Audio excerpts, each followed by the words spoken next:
Hello and welcome to our In Conversation With series, where we'll be talking to experts across the legal sector to discover the mindsets, behaviours, skills and digital tools that are needed to run a successful modern law firm. I'm Amy Bruce, host and marketing manager at Osprey Approach. Today I'm joined by the author of The Perfect Legal Business, former managing partner of the UK's fastest growing law firm, and now owner of McCrum Management Consultancy, Simon McCrum. Welcome, Simon. Thank you so much for joining me today. My pleasure. Thank you for inviting me.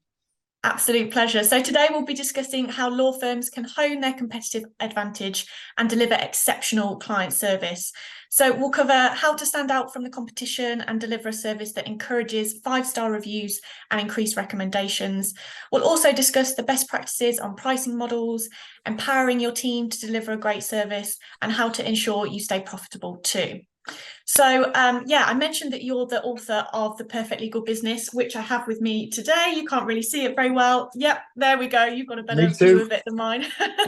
The Perfect Legal Business is, I've scribbled all over it and I've highlighted some bits, which I'm sure we will dive deeper into today. But first, I've given you a little bit of an intro, but I just want to get a bit of your background, your experience, and what's led you to where you are today. Okay, thank you, Amy. So so here's my books, The Perfect Legal Business and The Perfect Lawyer, and this is the summit of decades of experience in the legal world, not just as a lawyer, fee earner, but as a team leader and as a division leader, an office leader, management team, and then managing partner. And since 2016, working with law firms around, I was going to say around the country, but around Europe.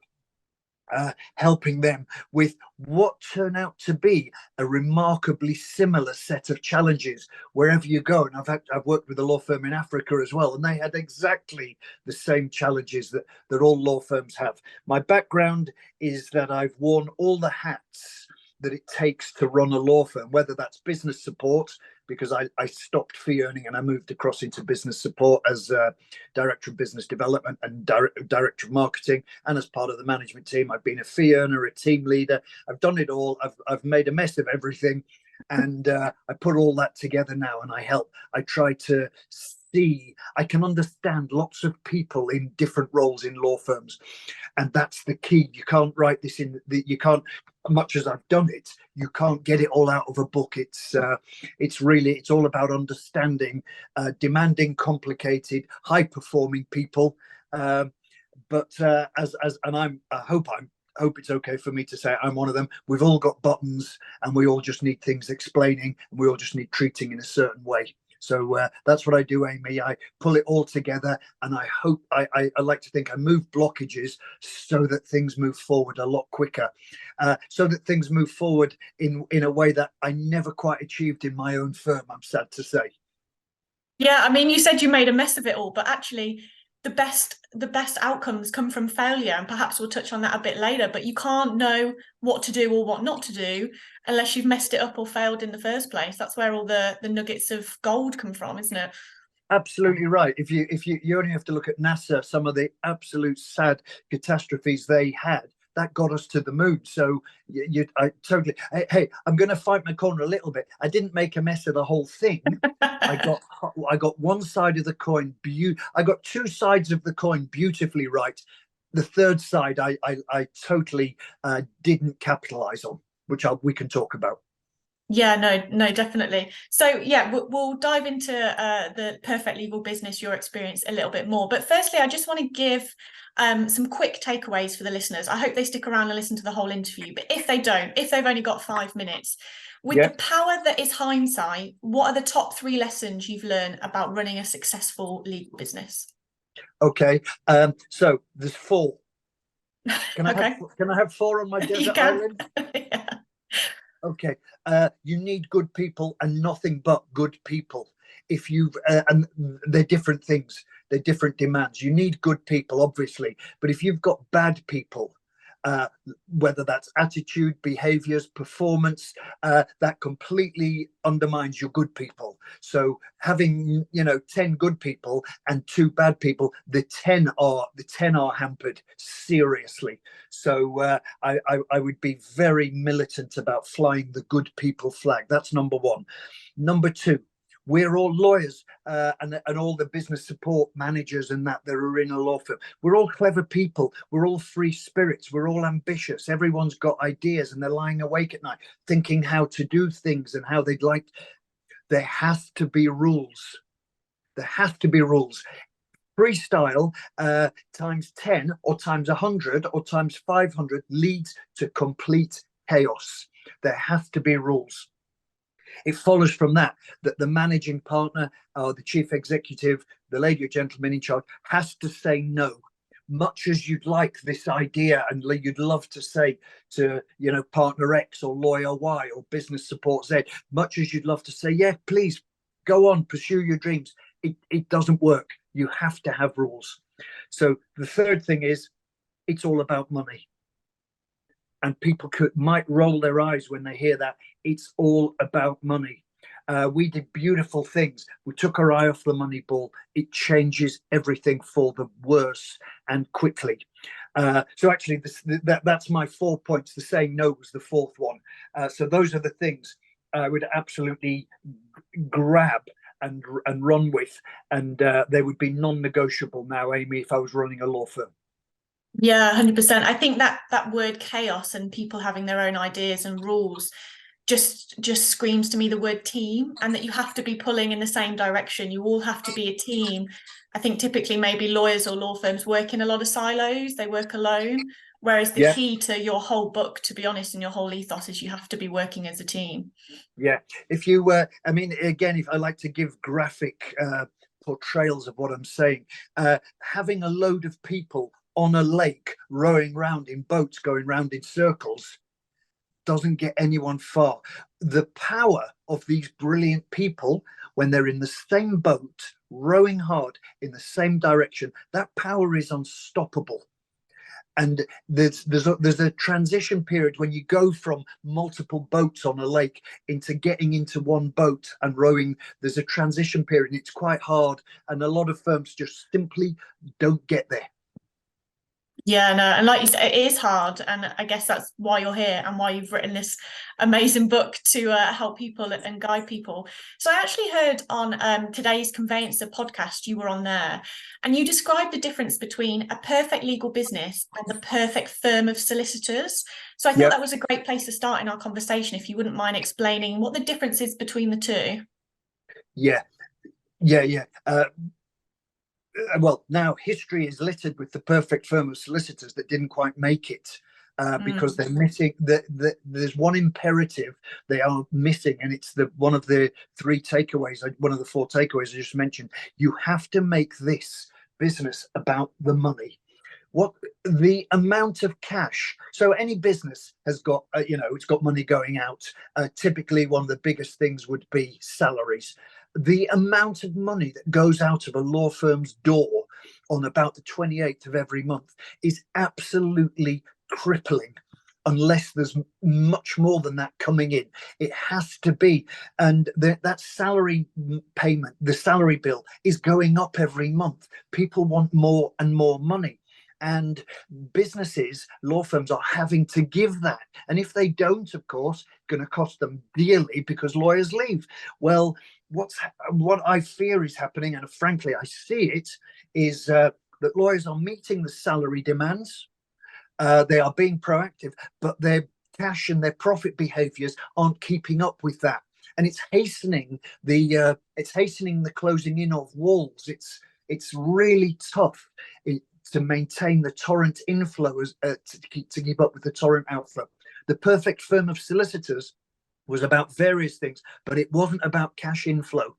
It was about reputation. It was about standing in the local town. It was about brilliance of lawyers. It was about getting cases into the Supreme Court. It was about getting highly ranked in chambers or Legal 500.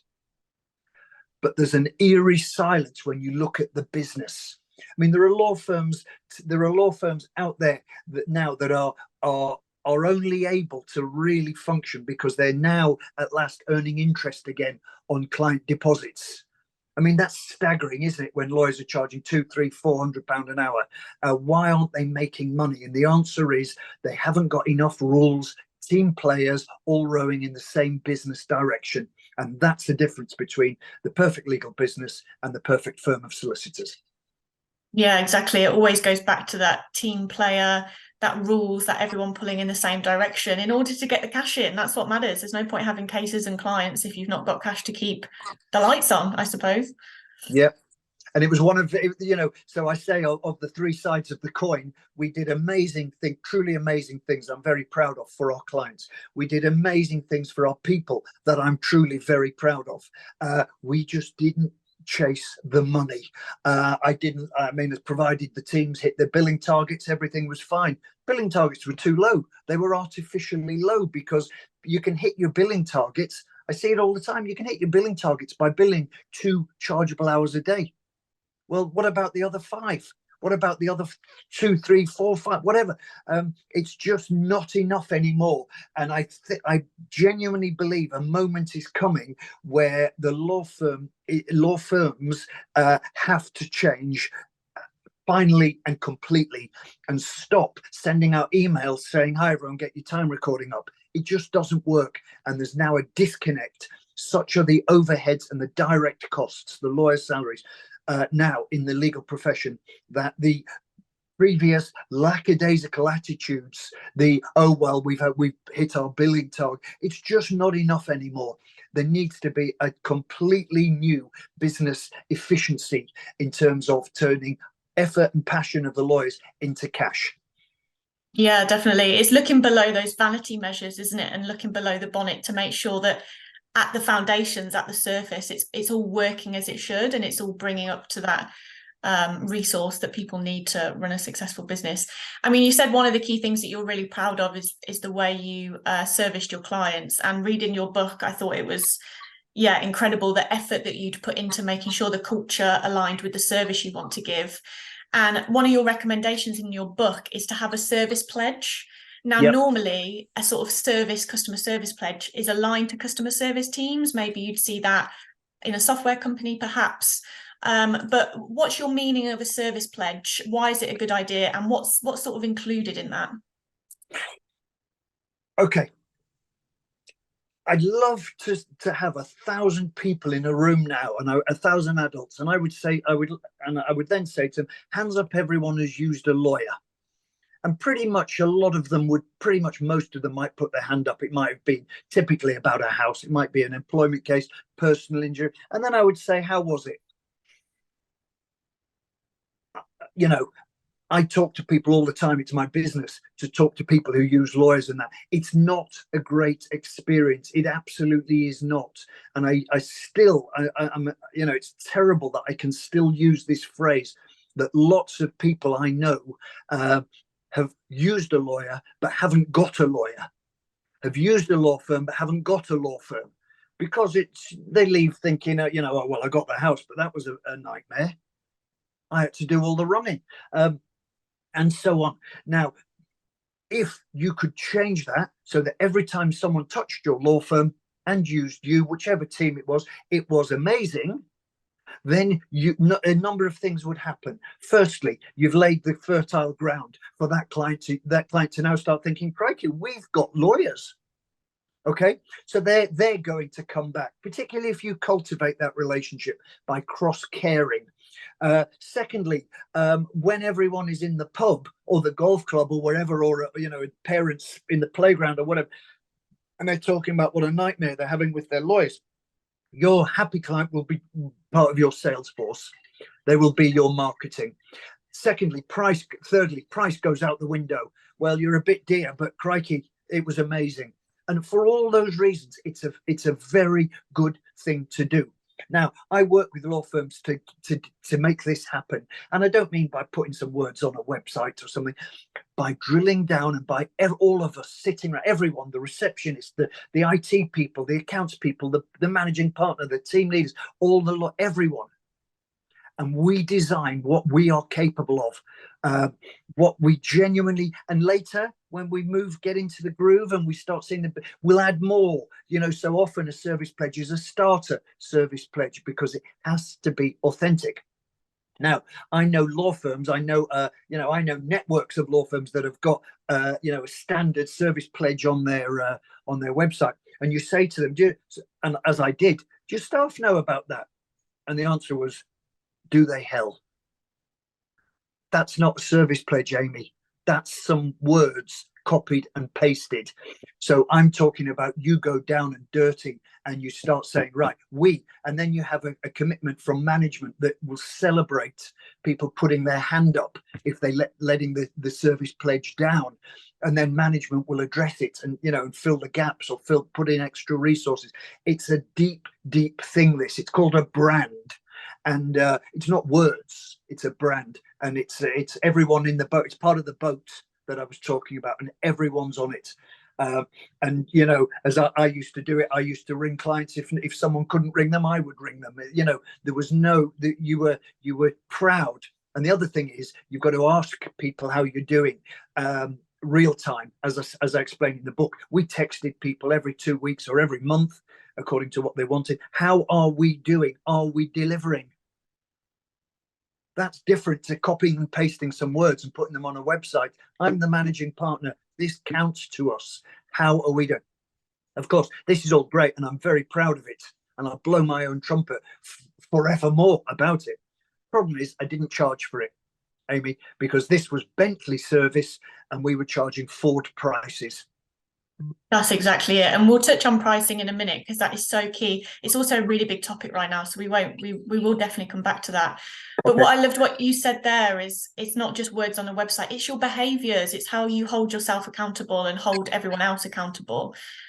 In our other Build Better Habits webinar series that we're doing, I've spoken to a lot of experts that say the same thing that you just did about this safety to put your hands up and go, I'm not happy with this, or I think this can be improved. I think that's a key part of all this, right? Yeah, absolutely is. Failure. What's wrong with failure? Failure's fantastic. Failure, someone putting their hand up going, look, that file has been sat on my desk for 2 weeks. I haven't touched it. And believe me, there's thousands of files like that around the country. Tens of thousands. Someone putting their hand up and saying that, I think that should be celebrated. Hey, our system works. We've got the right people. They buy into our culture. They are delivering on our brand by saying, I'm failing. That's a bit anathema in the legal profession, where actually it doesn't matter. No one gives a damn about that file on the end of your desk. How much you're going to bill this month? Yeah, exactly. And I think the key thing about that, and what you make really clear in your books, is that it's both the lawyer's responsibility and the business's responsibility to come together and make that work. No one's left alone. No one's blaming anybody. It's both people's responsibility to come together and address that.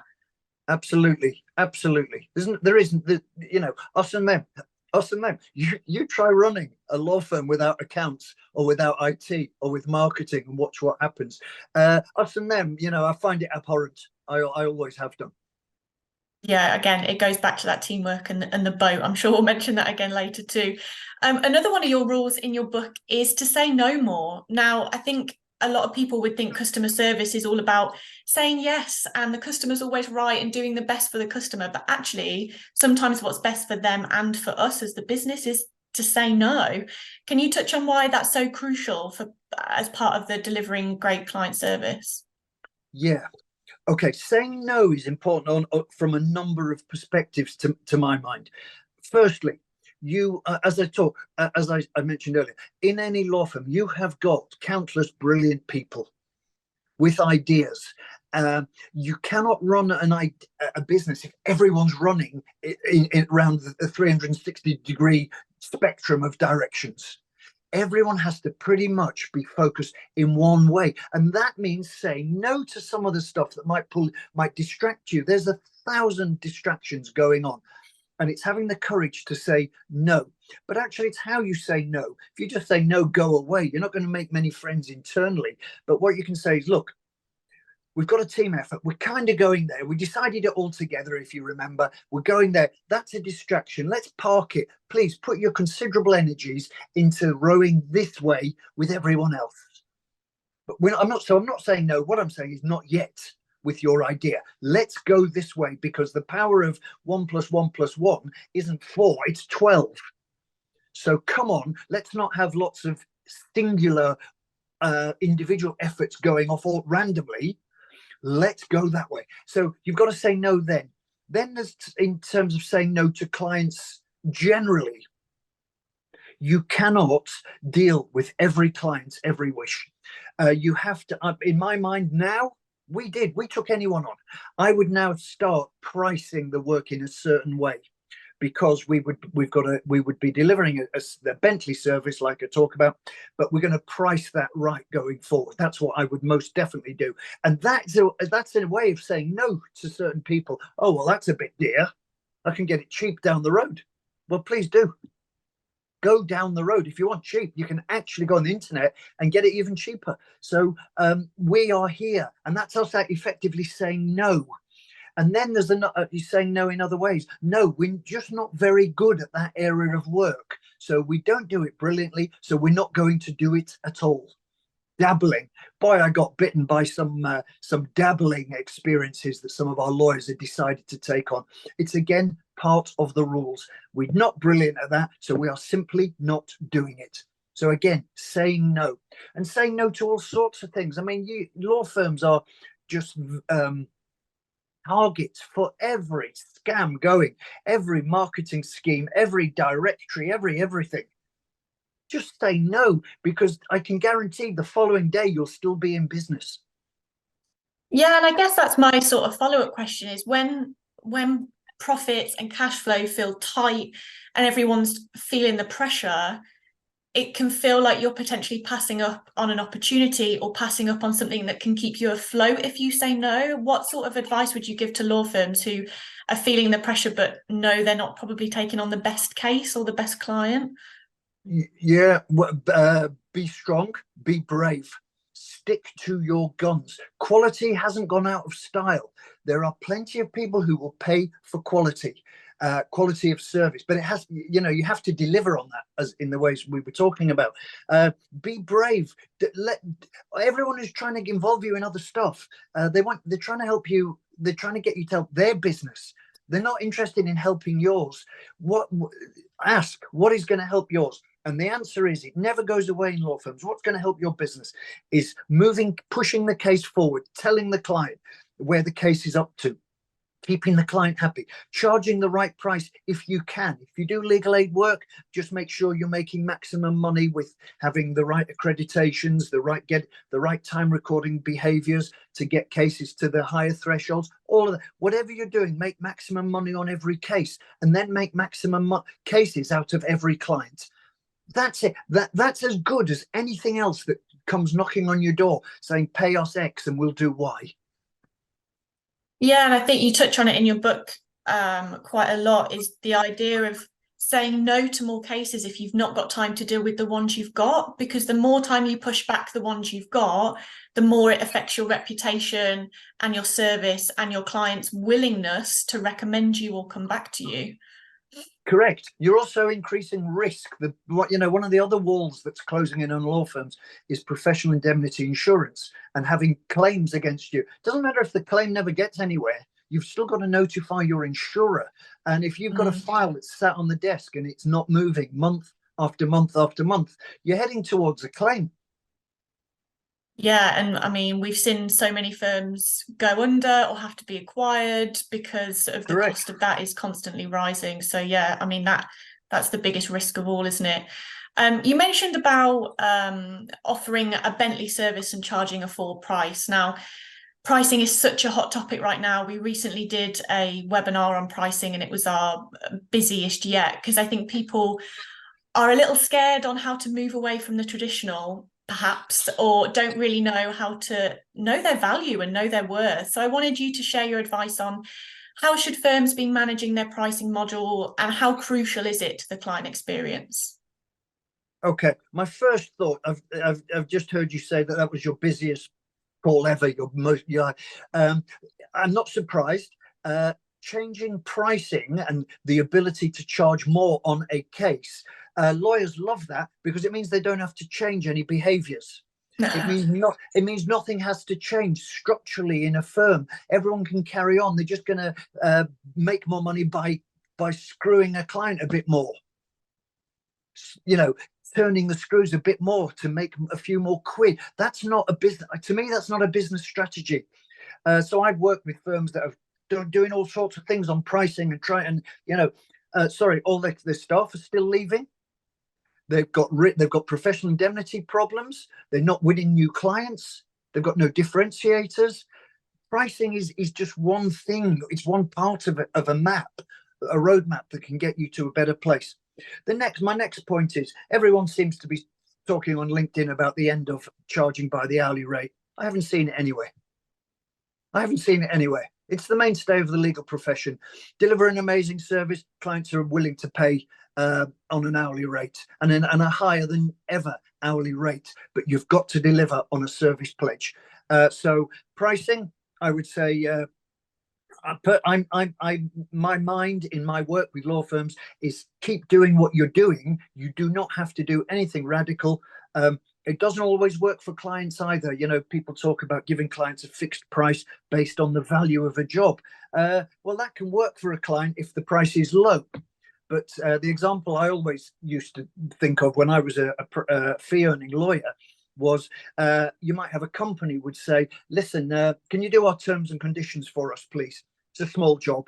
Now, to them, they would think that's a small job. That should be £500.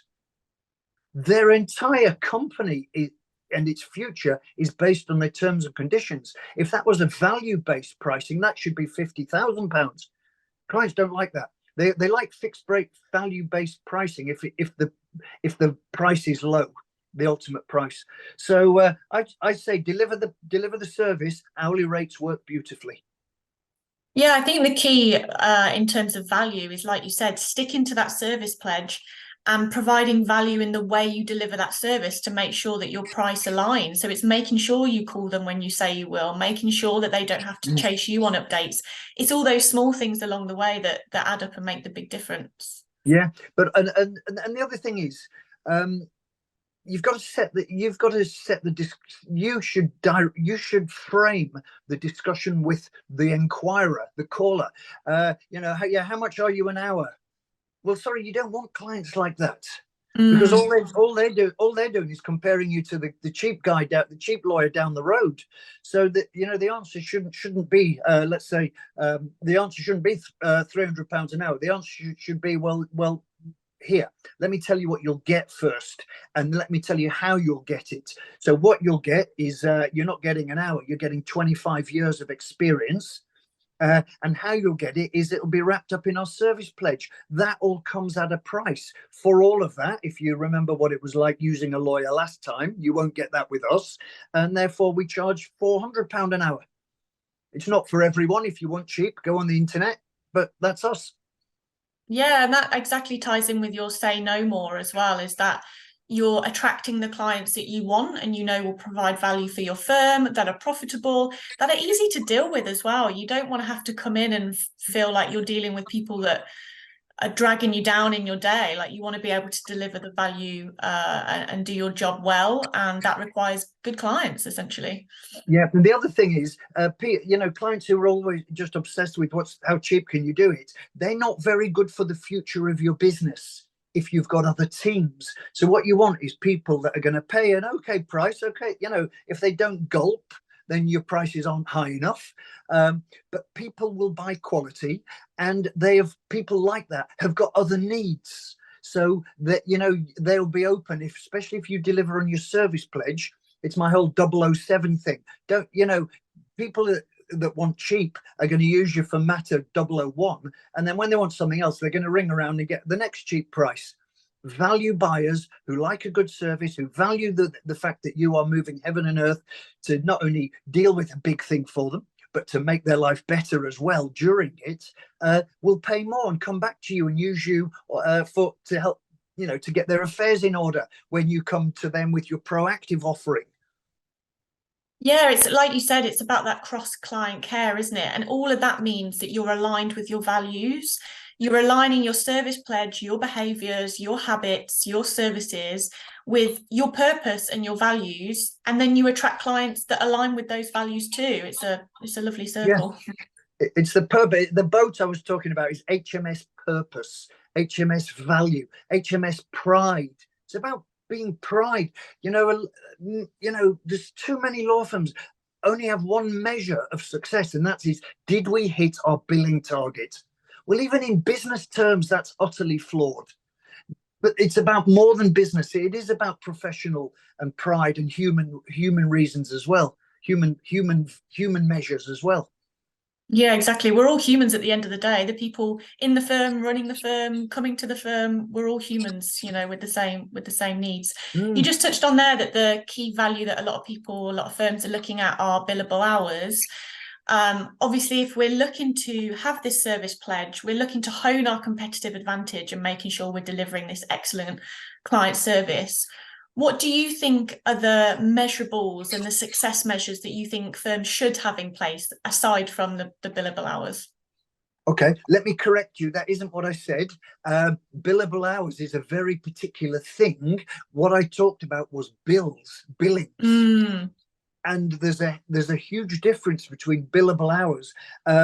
People are happy, law firms are happy with their bills. Well, the targets that have been set, that have crept up a little bit each at the end of each financial year, then they don't equate to billable hours, because the billable hours that can get you to your billing target, are 2 or 3 a day. Okay, so actually you've answered your own question. What are the key features, the key measures that I would look at? Billable hours. How many billable hours is a lawyer doing? If a lawyer is doing 50% of its of their chargeable hours target, and that's not unusual, 50%, and then they are only recovering 50% of what they've actually recorded, they are 50% of 50% is 25%. They are generating money for the firm for 25% of their time. So you have to look at utilization and realization, and the effect of realization on utilization. Forgive me. So that's time recording and how much of the recorded time you've billed. And the figures that this generates in even high performing law firms are so low. And I've seen some boasts from firms that this year they've managed to secure growth of 6%. They could secure growth of 50% without winning another client, without opening another office, without recruiting another lawyer. Just stop accepting where we are in terms of the productivity of lawyers. So typically a managing partner who decides to get their teeth into this will start doing emails. It doesn't work. This needs to be a collaboration, an investigation, a collaboration, a planning, all get in a boat together and row with the lawyers. Everyone's on the same side. But when you start having systems where computers lock, which happens, computers lock if someone hasn't done 7 chargeable hours a day, it's not really conducive to making everyone think they're in the boat together. Yeah, I mean, this goes really nicely into my next question of how do you feel to help improve the productivity of lawyers, to help make sure utilization, realization, everything's all aligned? How can legal tech and digital tools help firms deliver that better service, but also make sure they're profitable at the same time? Well, there's never-ending tech, isn't it? Every day I did a post the other day and I said, I don't talk about the next big thing. I talk about the only big thing, which is money. Because without that, everything else just goes out the window. I've been there. Your language changes, your behaviors change, your passion change, your vision gets buried. Forget it. If you aren't rolling in clover in cash terms, everything is diminished. So that has to be the starting point. There's no end of tech out there. We spent a lot of money developing dashboards, and we'd send them around. Everyone would delete them. Lawyers, I genuinely sympathize with lawyers. I was one, a fee earner, and the way I try to explain it to management teams is that all your lawyers, imagine their head is a receptacle. Right now, it's full. It's literally full. It has to be, with cases, clients, pressures of work. It's full. Do not assume that you setting up a brand new system with new tech, do not assume that can be embedded. clients' heads are full. Sorry, lawyers' heads are full. And you have to work backwards from that and think, okay, how can we, what button do we press here to make someone see, listen, change? And that, I mean, in effect, that's what I make a living out of, is identifying what needs in any particular lawyer, team, firm, what needs to happen here. Because they know, the management, everyone knows what needs to happen, but it just can't, because lawyers are under such immense pressure all the time. Yeah, and I guess change or innovation or creativity comes from time to review. You have to have the time to reflect, ask the right questions. And I guess just a little side note here, what's your advice for getting that time, allowing that time, with everyone being so under pressure, everyone working, the hardest they can? How do you carve out the time to do that?